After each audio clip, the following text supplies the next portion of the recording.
wonderful ladies with us, one of our oldest universities, one of our youngest. You have a 50-year-old legacy, and you have what, a 10 to 12-year-old legacy. So it's quite interesting to see both of you together. And Santishree, welcome back. It was such a pleasure to have you last time, and of course this is your own city, so welcome. JNU has not been in the news so much of late, except of course for the BBC documentary screening. Is that a good thing or a bad thing? No, it's a very good thing because I think the media doesn't report good things. We are doing very good academics, research. You would be happy to know we jumped 220 ranks in the QS ratings. We have broken the 500 rank mark. That was never told. We beat all the IITs except two, and that is Delhi and Bombay. And so JNU is back to academics, as well as we believe in diversity. Yeah. So all interpretations, all narratives have enough space. And you also have a woman as the head of the Teachers Association, yes. A woman as the head of the yeah. Students' Union. So that's the answer to no, and everything. Even we have increased from 19 chairmen who were women to 39. And for the first time, we have a CVO who's a woman, as well as the director of R&D, a woman from the scheduled caste, who's a professor. So is the answer to good governance having a woman at the top? Top, and even diversity, including right. all types of diversity. So Naina, what has your experience been? Because setting a new institute is a tremendous task, that too in the middle virtually of nowhere.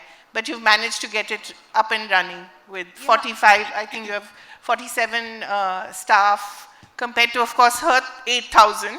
10,000 students and 1,200 staff. Wow. Well, thank you, Kaveri.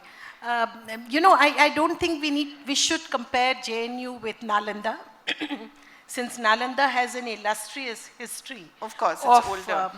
8 centuries of interdisciplinary international education in that age and time, which got it the name of Vishwaguru. And then after 8 centuries to recreate the magic of Nalanda yet again, itself I think was a major decision of the government of India.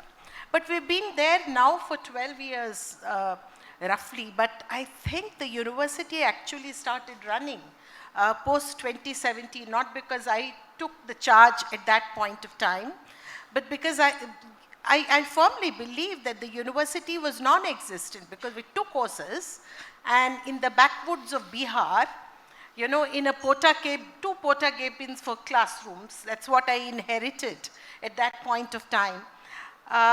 Journey has been massive, I must say, in the last 5 years. In fact, I had requested for some pictures to be moving of the campus that we have built. Designed by B.V. Doshi's company, Vastu Shilpa? Those were the architects. Right. Those were the architects. Firm. He himself was not involved. Right. Somebody else was involved. We had a very young person who needed to be reminded that he has to give the drawings in time. But nevertheless, the journey has been extremely interesting and productive, because one had to look at a composite picture of the university, keeping the illustrious history in mind, and the 17 countries, member countries, that have supported the re-establishment of Nalanda in the East Asian Summit. I think this is a flagship program of Government of India. Therefore, I thought the total commitment, what Kiran Bedi ji said. Now, this is the new campus that's come up in last 4 years. So I had to work in multi-dimensional fashion.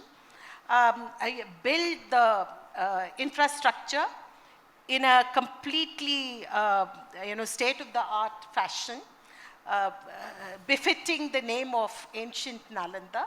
The image had to be upheld. But I also had to work simultaneously in building an academic architecture, because that to me is intrinsic. That's the soul of an institution, because that was very important. And I embarked on that. Complete support of government. Government never interferes, That has been my experience. This is my a third or fourth tenure as head of the institution. I've earlier headed a research organization which was international, and then a central university, just like Professor Santishree. And that was in the same mold as JNU.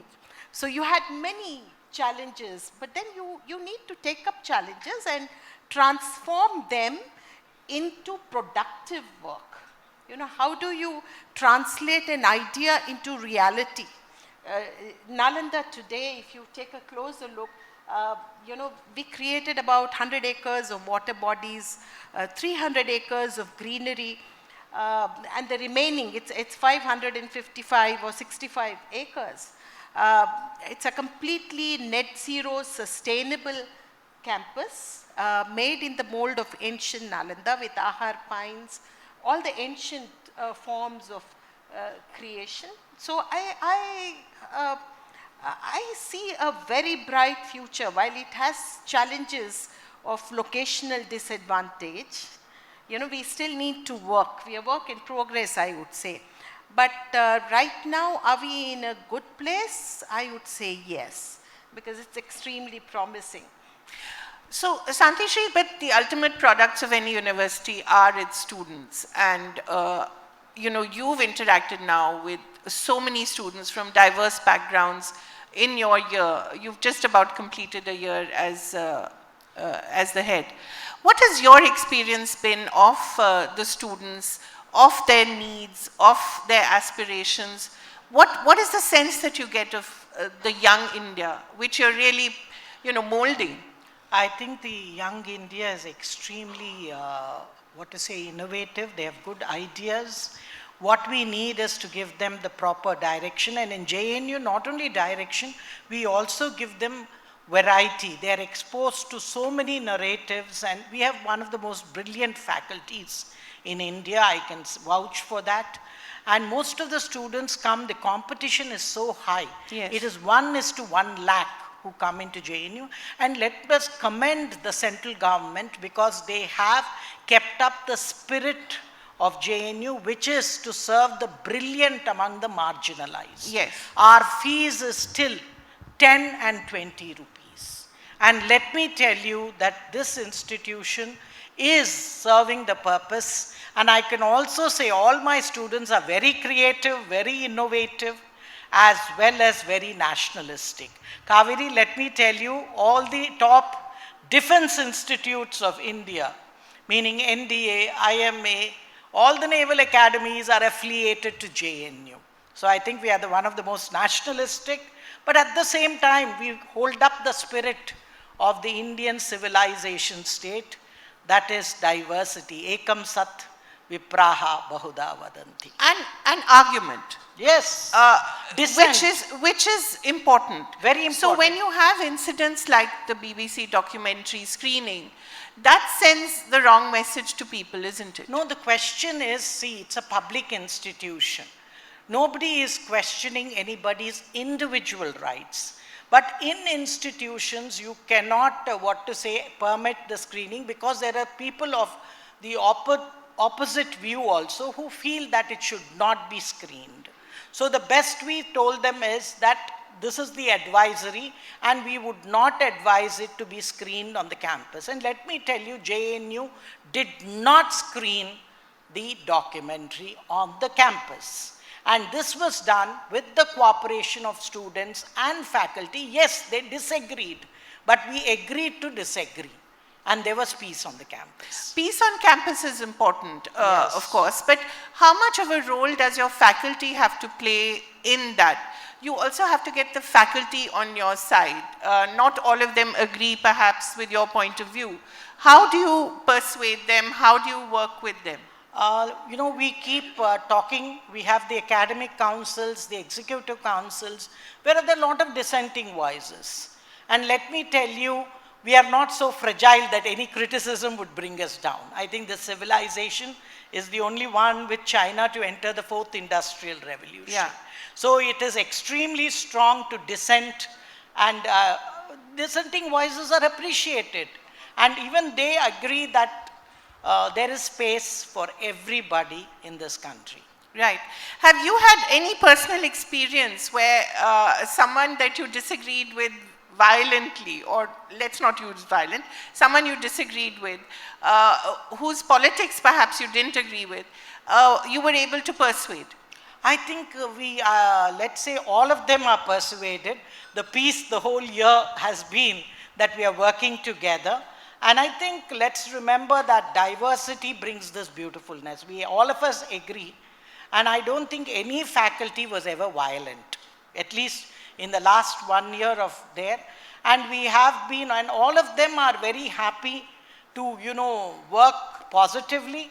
And they believe that, everybody has a role Are to they play. happy to give attendance and all that they were objecting to? They take their lectures. I have made this very clear to them that they have to take their lectures as per the rules of the University Grants Commission.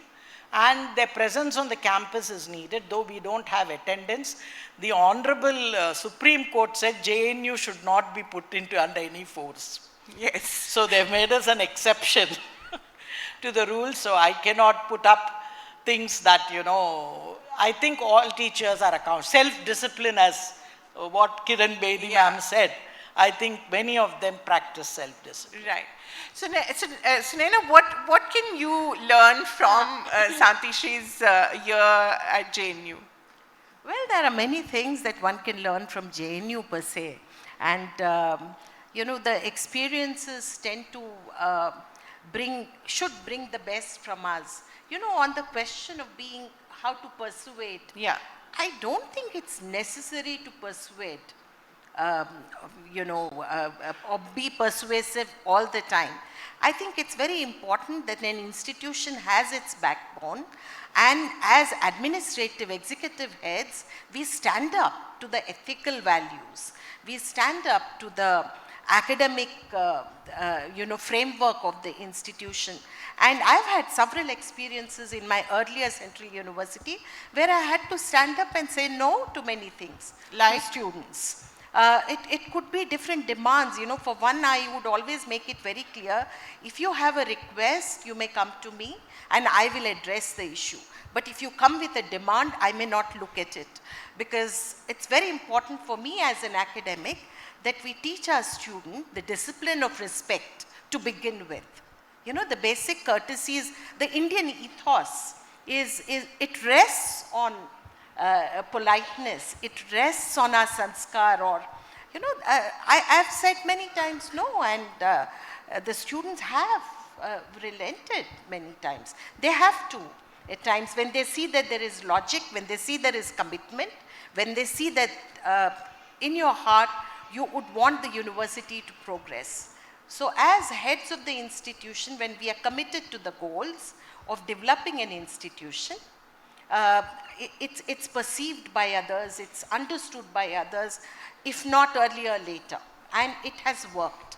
End of the day, you do succeed. But also I must bring another point here as different leadership that we look at. Leadership per se is gender neutral, I believe. Yeah. And, but I do feel that women have a tendency to carry people along better. Yeah, they do. There's a lot of plus points. No? I ignore. I think it is gender neutral. Gender. It depends on the individual and the position. I would rather say we shouldn't fight for the superiority tag. Yeah. I think there are also very sensitive, gender-sensitive men.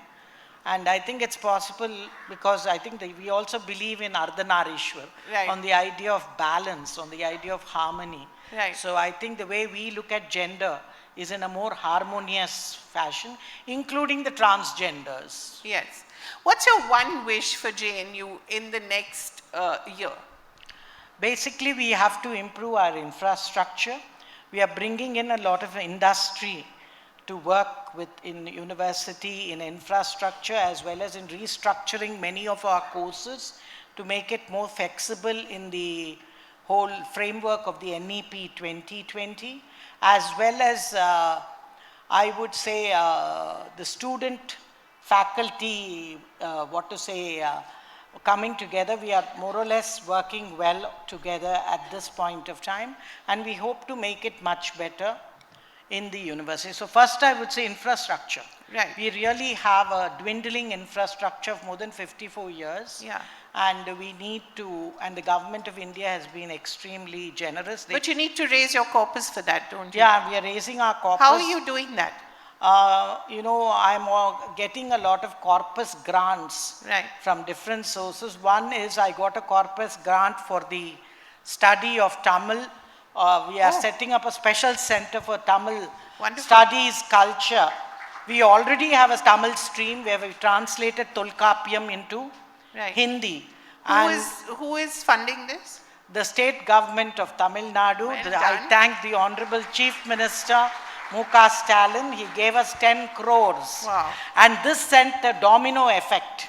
We have the state of Maharashtra, the state of Odisha, as well as the state of Assam, setting up different chairs in JNU Wonderful. where they're giving us 10 crores each.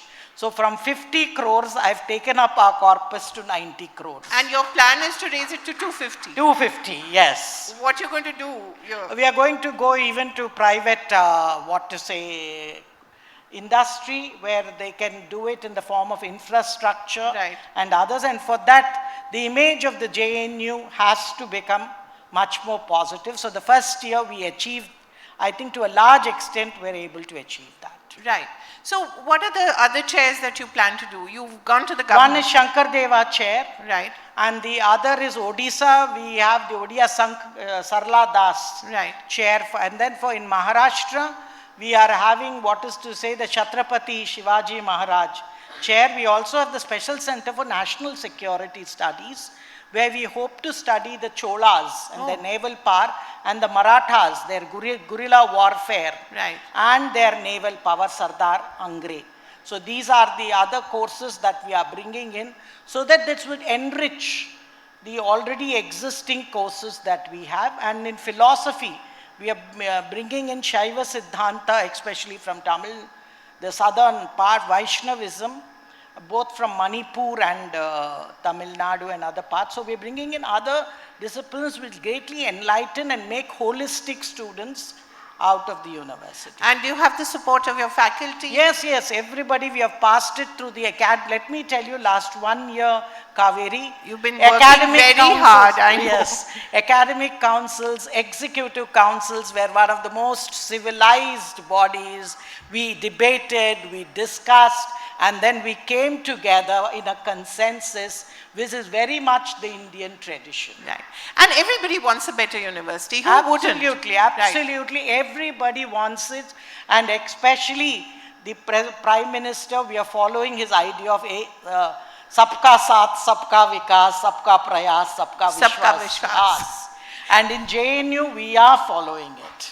There are no anti-nationals in JNU No, anymore? see, nobody is anti-national as long as criticism has its limits. And so you don't call anyone anti-national anymore? No, we are the most Thank nationalistic you. Please let us not have labels anymore. No, Kaveri, we produce the graduates in the Indian military. Yeah. For last 50 years, the most nationalistic Army, Air Force and Navy are JNU graduates. So let us, be proud of it. And we are also changing our history programs where we are looking into the gaps in history, and we are bringing in courses where these gaps can be rectified.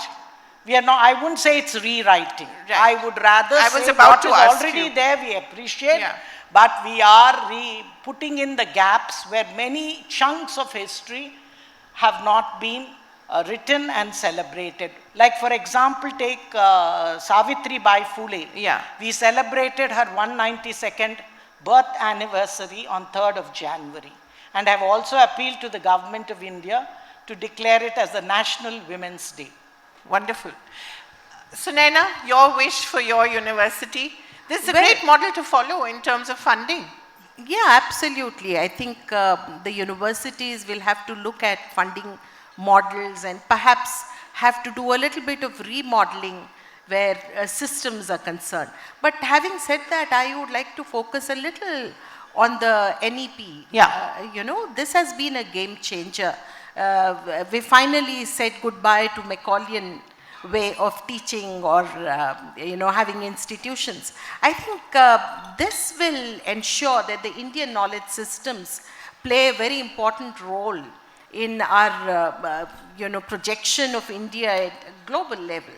Because the knowledge systems that we had, and Nalanda being the Vishwa Guru, we've just started, I must say, that a program on Hindu studies, which is extremely popular.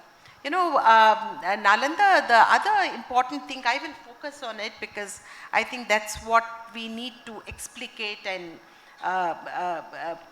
put out in the domain of public interest, and that is that we have students from over 32 countries at present.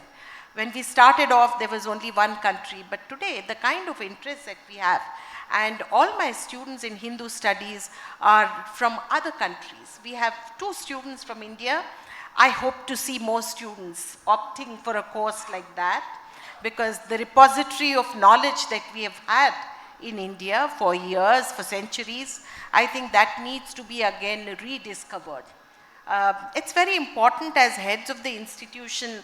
I would agree with what Santishree ji has just said, but I think as leaders we need to keep changing goalposts. While we have one vision, I think our goals need to be expansive, to be inclusive, and the way we take forward a university would much depend on how and where you would want to see the university in next 10 years, because this is where we are shaping the young minds. That's true. I think it's very important that we take another look at our institutions and the roles and responsibilities that they have for the nation per se. And I hope you're both open to having mature students like us on the campus. Sure, we will welcome we don't you. have an age bar. Rather, you'll teach us things better. And we have also in JNU started an MA in Hindu Studies, as well as a 5-year Ayurvedic biology course has already begun, where we are trying to connect our ancient knowledge of Ayurveda systems, both from Kerala and other places, with modern science. And this is being taught to students, and it's a 5-year integrated course. So I think we've learnt a lot today. Yes, sorry, I want to tell you, Kaveri, no opposition. When you do it properly, have a consensus discussion, JNU faculty and students are all very, very reasonable. You know, they're the best. So like Amartya Sen said, they are the argumentative Indians. Yes. So and let us keep that tradition alive. Yes. Thank you so much. And I see the future of our universities is in really good hands. Thank you so much for the conversation.